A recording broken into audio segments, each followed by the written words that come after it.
My high school was located near an area plagued by gang violence, so lockdowns were a frequent occurrence. However, the most memorable event for me wasn't related to that. The time I truly felt scared wasn't due to a fugitive or a shooting. It was because of a fellow student everyone already knew was dangerous. His name was Jason.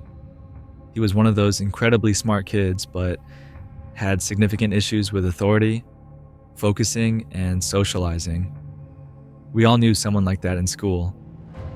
Jason had been suspended for bringing a knife and later expelled for attempting to strangle a teacher with a shoelace.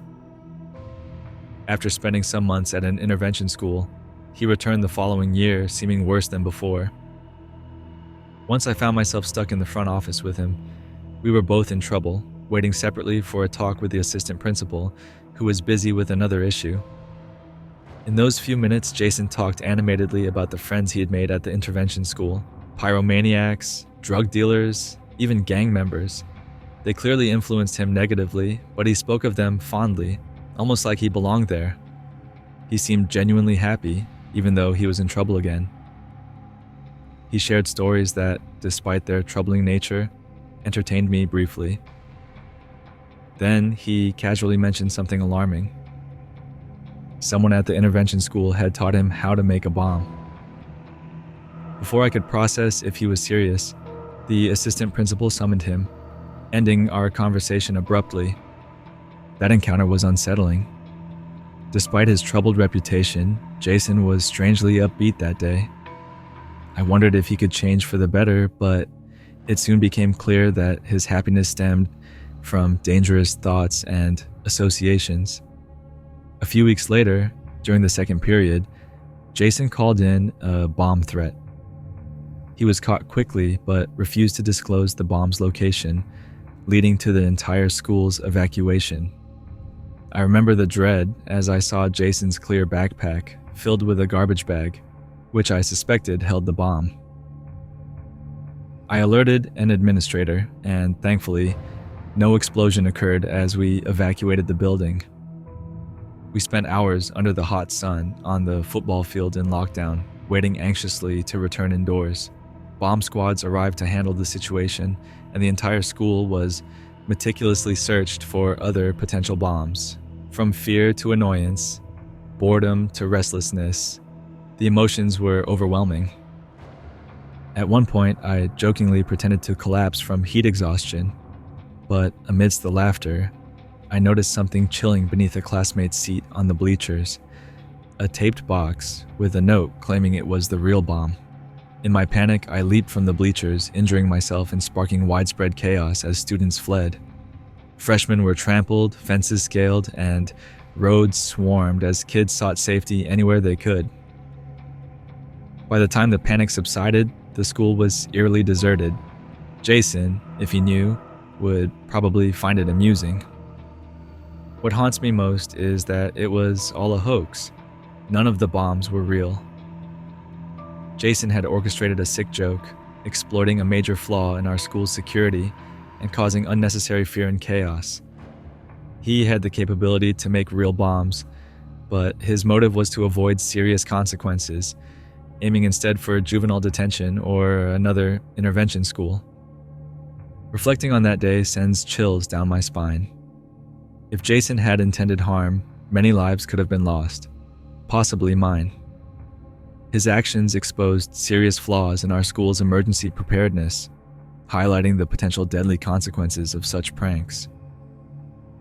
I don't know where Jason is now, but I hope he remains far from my life forever.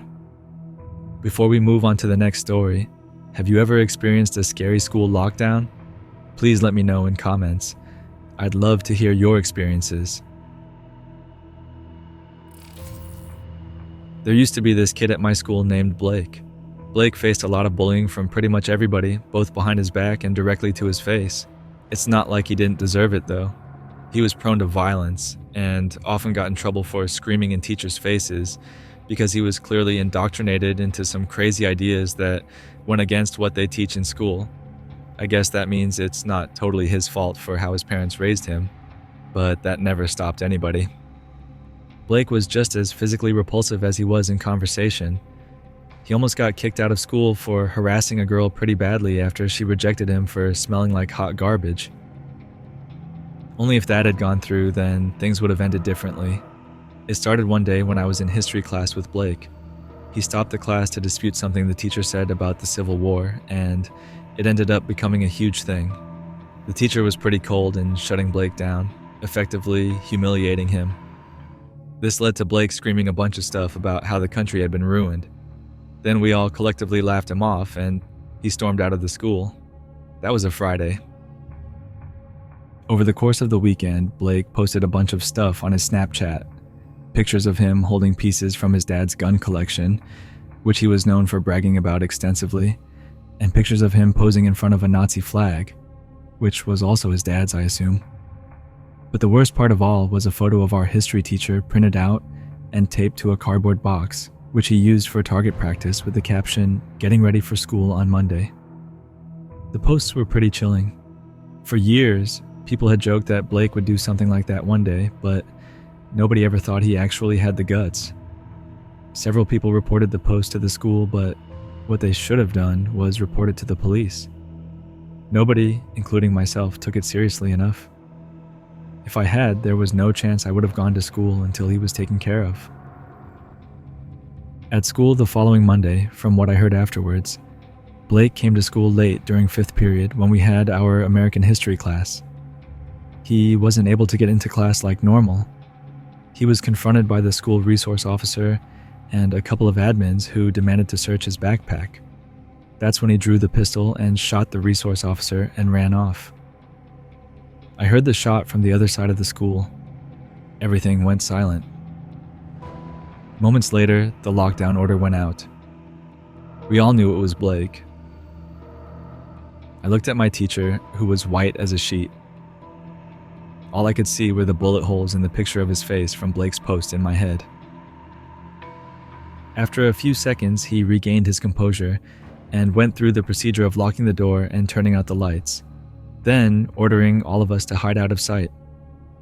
Not a moment too soon either.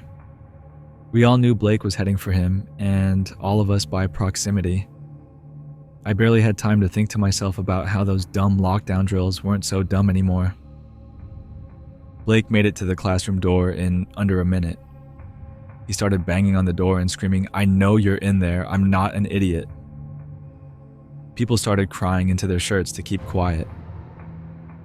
Others took out their phones and started live streaming or texting their loved ones, assuming they wouldn't survive.